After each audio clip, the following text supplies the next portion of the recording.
জনাব জসিমউদ্দিন চেয়ারম্যান উপস্থিত আছেন। আমাদের সদর উপজেলার সভাপতি আহ্বায়ক, আপনারা চারাগুলো নিয়ে যাবেন, নিয়ে প্রতিটি ওয়ার্ডে, এখানে যেরকম একটা ইউনিয়নে এতটা বাড়ির আঙ্গিনায় রাস্তাঘাটে যেখানে চারাটা টিকবে থাকবে সেই জায়গায় রোপণ করার ব্যবস্থা করবেন।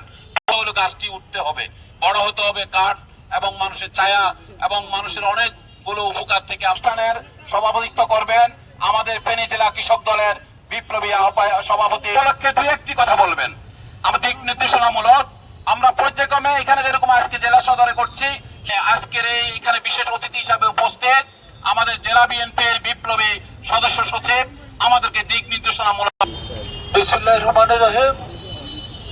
কৃষক দল ফেনী জেলা শাখা কর্তৃক আয়োজিত এই উদ্বোধনী অনুষ্ঠানের প্রধান অতিথি ফেনী জেলা শাখার সাধারণ সম্পাদক, ফেনী জেলা বিএনপির সদস্য জনাব শামসুদ্দিন খোকন ভাই সহ ঠিক ওই সময় শহীদ রাষ্ট্রপতি জিয়াউর রহমান এই দেশে বলদ নিম গাছ রোপণ করেছিল, যা এখন জিয়া ট্রি নামে পরিচিত।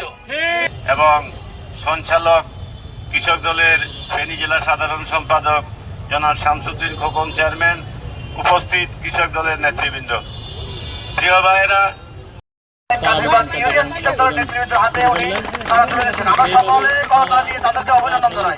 আমরা আজকের এই অনুষ্ঠানে যেসব জেলা নেতৃবৃন্দ সকল জেলার আমরা ফেনী জেলা কৃষক দলের পক্ষ থেকে বেগুনে পাহাড় আমরা সরস্বতী যাও